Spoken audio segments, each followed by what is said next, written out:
नमस्कार, ये आपका भारत लाइव है और बिहार की राजनीति को लेकर के भारत लाइव लगातार आपको भीतर खाने से निकाल करके खबरें देता रहा है। एक खबर ऐसी ही आ रही है और इस खबर से पहले मैं आपको एक भूमिका बता दूं।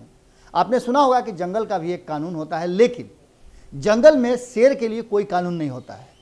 शेर के मुंह में एक बार जब खून लग जाता है तो वो कहीं ना कहीं मारक हो जाता है और लगातार उसकी इच्छा उसमें बलवती होने लगती है। बिल्कुल इसी अंदाज में बिहार के राजनीति और देश के राजनीति में भी कुछ ऐसा ही होने लगा है। भारतीय जनता पार्टी 2014 से जब से सत्ता में आई है तब से लगातार एक स्टेप आगे बढ़ने के लिए वो हर साम दाम दंड भेद राजनीति के जितने भी मानक हैं उन सारे मानकों पर अपने आप को फिट करने के लिए लगी रहती है। बिहार में आपने देखा कि किस तरह से बिहार में अपने ही घटक दल के विधायकों को अपने साथ मिलाकर के सबसे बड़ी पार्टी बनने का तमगा हासिल कर लिया है। और ये भारतीय जनता पार्टी ने कब किया, आपको अंदाजा लग जाना चाहिए। उत्तर प्रदेश चुनाव के बाद उसने ये एक्शन लिया। उत्तर प्रदेश चुनाव से पहले भी कर सकती थी, जिसका फायदा मुकेश सहनी को कहीं ना कहीं मिल सकता था। मुकेश सहनी लगातार जिस तेजी से आगे बढ़ रहे थे, उनके अचानक से राह में ब्रेक लगा दिया गया है भारतीय जनता पार्टी के द्वारा और सभी चुप हैं। हालांकि बिहार के राजनीति में आगे क्या होना है, हम उसकी बात करने आए हैं। हम शेर की बात कर रहे थे और भारतीय जनता पार्टी बिहार की राजनीति में उसी तरह की शेर बनकर के बाहर आई है। जो दूसरे नंबर की पार्टी थी वो एक नंबर की पार्टी बन गई है और अब ये दावा किया जा रहा है कि एक दल के लगभग सभी विधायक, 2-3 को छोड़ दिया जाए तो सभी विधायक भारतीय जनता पार्टी के खेमे में आने के लिए तैयार बैठे हैं। कई दौर की बातचीत हो गई है। इसका दावा किया जा रहा है भारतीय जनता पार्टी के नेता द्वारा ही। भारतीय जनता पार्टी के विधायक ने दावा किया है कि एक पार्टी है कांग्रेस, जो देश में तो समाप्त हो ही गई है, बिहार में भी लगभग समाप्त हो चुकी है और उसके 19 में से 13 से ज्यादा विधायक उसके साथ संपर्क में हैं और कभी भी किसी भी क्षण वो पाला बदल सकते हैं। यानी भारतीय जनता पार्टी बिहार में अब 77 नहीं बल्कि 90 से ज्यादा विधायकों वाली पार्टी हो जाएगी और इसके लिए तैयारियां शुरू हो चुकी हैं।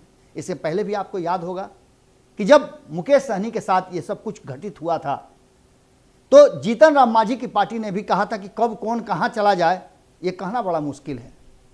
दूसरी तरफ आपने देखा होगा कि सीधे तौर पे एनडीए गठबंधन के एक बड़े घटक दल, जो कि सरकार के मुखिया हैं नीतीश कुमार, उस दल के नेताओं द्वारा इस पूरे मामले पर चुप्पी साध ली गई और इस बात को कहते हुए इस पूरे मामले को टाल दिया गया कि न हम 3 में हैं न 13 में हैं। इसका सीधा मतलब आप समझ सकते हैं कि हाथी से हाथरस कौन करेगा।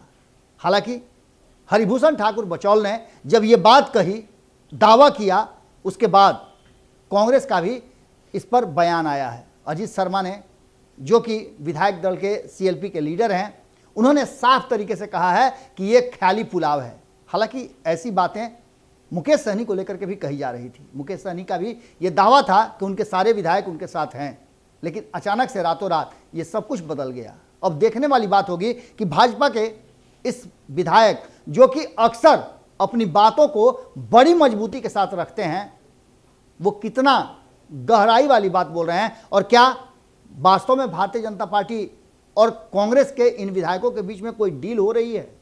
अगर ऐसा हुआ तो नीतीश कुमार और कांग्रेस के लिए, साथ साथ अन्य घटक दलों या अन्य बिहार के दलों के लिए, गठबंधन के लिए, खास करके महागठबंधन के लिए, जिसमें काफ़ी बिखराव हो गया है, बड़ी मुश्किलें हो जाएंगी। और दावा जो लगातार कर रहा है महागठबंधन और तेजस्वी यादव कि सरकार कभी भी पलट सकती है, उनके इस सारे मंसूबे पर पानी फिर सकता है।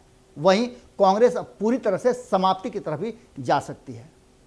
क्या होगा ये तो आने वाला वक्त बताएगा, लेकिन चर्चा गर्म है और ये भीतर खाने से निकाल करके खबर जो आपके सामने हम पहुंचा रहे हैं, उसकी प्रामाणिकता है कि हरिभूषण ठाकुर बचौल ने खुद इस बात को कहा है।